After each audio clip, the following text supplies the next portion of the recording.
Yes.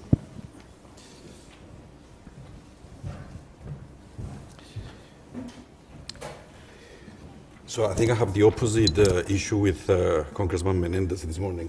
So I might not say good morning, but it's just turned over 12, so I guess I should say good afternoon, ladies and gentlemen, dear friends.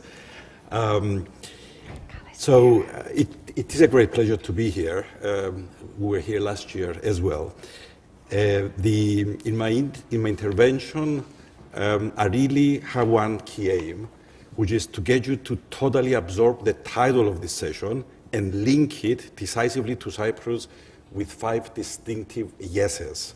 So if you check because it's not up anywhere, but the title, as John said, is Investing for Resilient Growth in the East Med in Need of an Ambitious Strategy. So is the economy of Cyprus proving resilient yet again?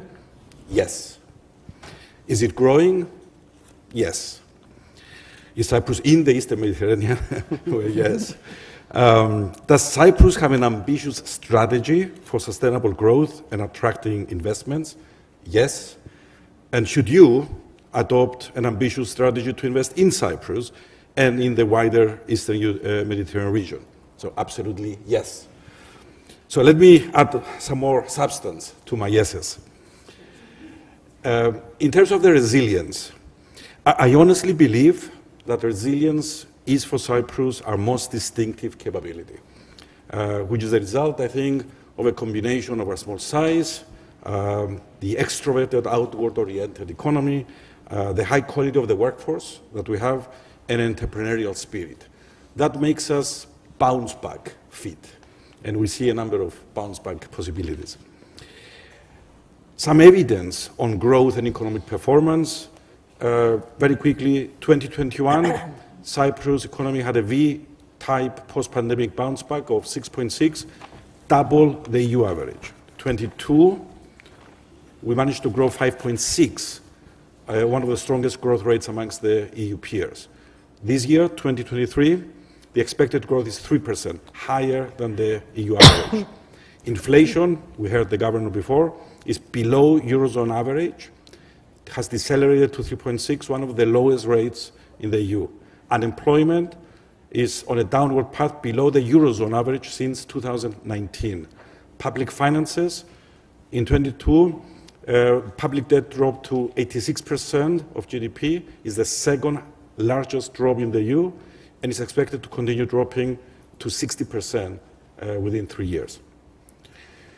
So moving to the strategy part of the title, since 2021, Cyprus has a long-term economic growth strategy supported by a comprehensive action plan aiming to achieve Vision 2035 for Cyprus to be one of the best places in the world to live, to work, and to do business in. The new government that took office in March 2023 has fully embraced the vision, and we heard President Christodoulidis in the kickoff speech to refer to it in his concluding remarks. And the strategy fundamentally calls for Cyprus to transition into a hub for the region, a business hub and a tech hub.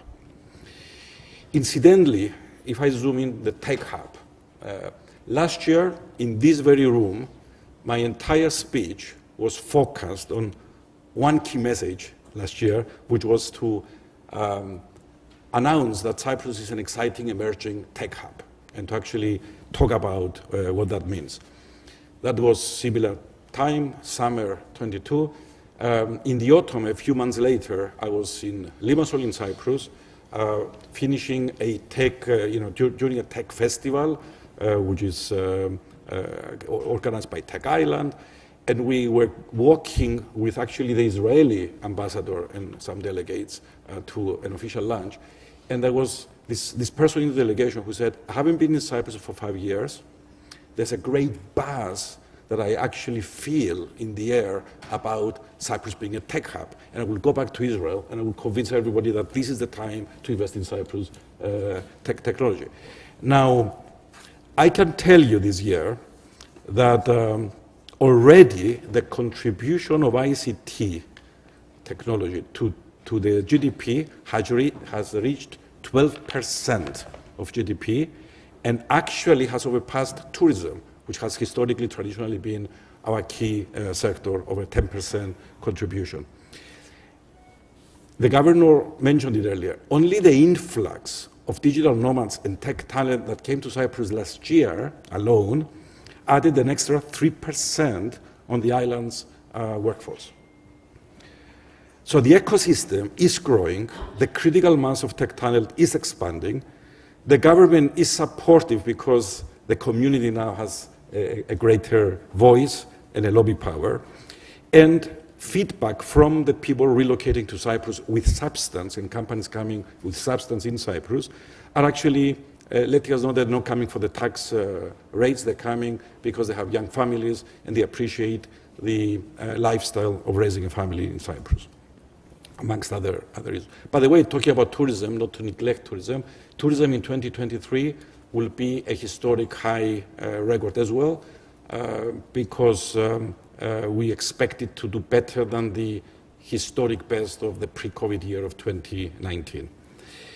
The business hub side is focusing on green and renewables, on education, on health, on shipping, and on investment funds as part of the regulated financial services. So let me go now to the why invest side of the title. Beyond the buzz and the feel and the substance that is created by real companies relocating to Cyprus, there are indices that demonstrate that investors are choosing Cyprus. We've been ranked third in the world for post-COVID recovery in attracting FDI. According to the Greenfield FDI Performance Index, Cyprus in 2021 rose 50 places from the position 68 to position 18 worldwide in attracting investments. Credit ratings. Cyprus is comfortably above investment grade by Fitch, Standard & Poor's, and DBRS. Even Moody's, which is known for its dramatic categories, recently upgraded us from a fallen angel to a potential rising star, one of only two countries, with a September rating review coming up.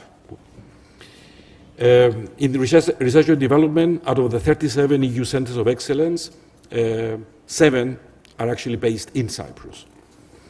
So there is a buzz happening in Cyprus, and we heard about the banking system being highly liquid, capitalized, and de-risked. I guess the key question being in the US is, yeah, but what about Cyprus's reputation? I would like to address this head on. I mean, for sure, we cannot be a successful international business center and a gateway of investments into European Union from places like India, Middle East, and the aspiration of the strategy if we are not also recognized as a reputable, high-quality, credible center. And the war, Russia's invasion in Ukraine, has actually accelerated the shift away from Russia-related investments. And we already observe, as can be seen in the KPIs, the investment activity that is taking place. So is our reputation improving? In some investment circles, for sure, it can be evidenced by that increase in FDI. Last week, in an investment award ceremony, there were 7 groups that received the prizes for their investments in Cyprus. 3 were from the US, 1 was connected to Japan, 1 in the UK, 1 in the Czech Republic, and 1 in Greece. Yet, there has been some recent US and UK sanctions on some Cypriot service providers, and that sparked a renewed debate within Cyprus if our image or reputation is where we want it. Clearly, it's not. Is that a paradox? Investors coming to Cyprus, but also renewed questions about our reputation. In my view, it's not a paradox. In my view, it's actually a health sign. It's a healthy sign. Public demand to improve and protect our reputation is putting the right pressure on politicians.